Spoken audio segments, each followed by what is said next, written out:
नमस्ते दोस्तों, राज इतिहास के इस YouTube चैनल पर आपका स्वागत है। मैसूर के टाइगर नाम से प्रसिद्ध टीपू सुल्तान अंग्रेजों के खिलाफ युद्धों में अपनी बहादुरी के लिए जाने जाते हैं। मैसूर के सुल्तान हैदर अली के सबसे बड़े बेटे के रूप में टीपू सुल्तान 1782 में अपने पिता की मृत्यु के बाद सिंहासन पर बैठे थे। इतिहास के पन्नों से टीपू सुल्तान का नाम मिटा पाना असंभव है। 20 नवंबर 1750 में कर्नाटक के देवनाहल्ली में जन्मे टीपू का पूरा नाम सुल्तान फतेह अली खान शाहाब था। उनके पिता का नाम हैदर अली और मां का फखरुन्निसा था। उनके पिता मैसूर साम्राज्य के एक सैनिक थे। उनके पिता के फ्रांसीसी के साथ राजनयिक संबंध थे, जिसके कारण टीपू सुल्तान को फ्रांसीसी अधिकारियों से सैन्य प्रशिक्षण भी मिला था। शासक बनने के बाद अंग्रेजों के खिलाफ उन्होंने फ्रांसीसी के साथ मिलकर अपने संघर्ष में पिता की नीति को जारी रखा, लेकिन अपनी ताकत के बल पर वो 1761 में मैसूर के शासक बने। टीपू सुल्तान को इतिहास न केवल एक योग्य शासक और योद्धा के तौर पर देखता है, बल्कि वो विद्वान भी थे। शासक के रूप में उन्होंने अपने प्रशासन में कई नई चीजों को लागू किया और लौह आधारित मैसूरियन रॉकेट का भी विस्तार किया, जिसे दुनिया का पहला रॉकेट कहा जाता है। उनकी वीरता से प्रभावित होकर उनके पिता हैदर अली ने ही उन्हें शेर मैसूर के खिताब से नवाजा था। टीपू सुल्तान ने अंग्रेजों के खिलाफ कई युद्ध लड़े, अपने राज्य की पूर्ण रूप से रक्षा की और चौथे एंग्लो मैसूर युद्ध में लड़ते समय उनकी मृत्यु हो गई। अंग्रेजों से मुकाबला करते हुए श्रीरंगपट्टनम की रक्षा करते हुए 4 मई 1799 को टीपू सुल्तान की मौत हो गई। टीपू सुल्तान को दुनिया का पहला मिसाइल मैन माना जाता है।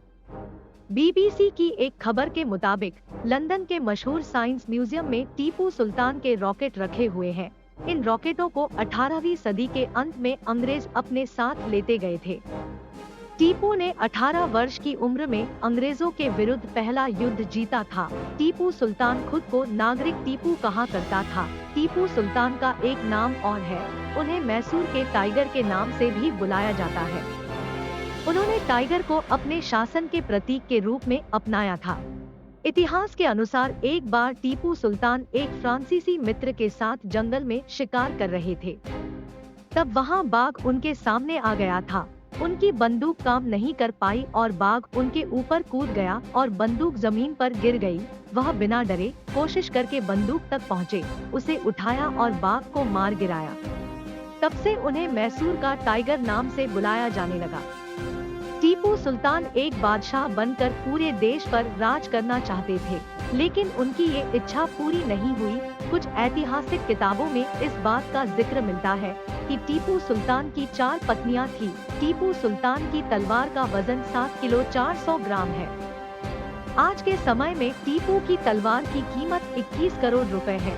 टीपू सुल्तान की तलवार पर रत्नजड़ित बाघ बना हुआ था। बताया जाता है कि टीपू की मृत्यु के बाद ये तलवार उसके शव के पास पड़ी मिली थी। टीपू सुल्तान दुनिया के पहले रॉकेट आविष्कारक था।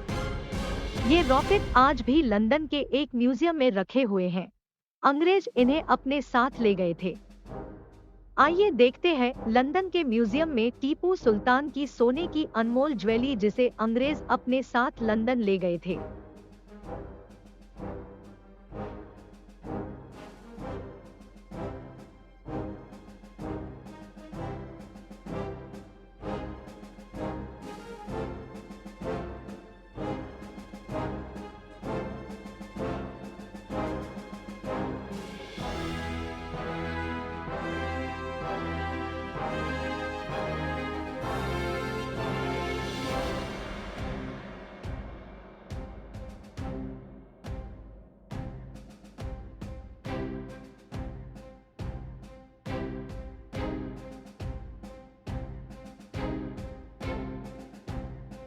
अगर आज का वीडियो आपको अच्छा लगा तो हमारे चैनल को सब्सक्राइब करना ना भूलें, लाइक करें और हाँ, अगर आपको हमारे वीडियो अच्छे लगते हैं तो कमेंट जरूर करें।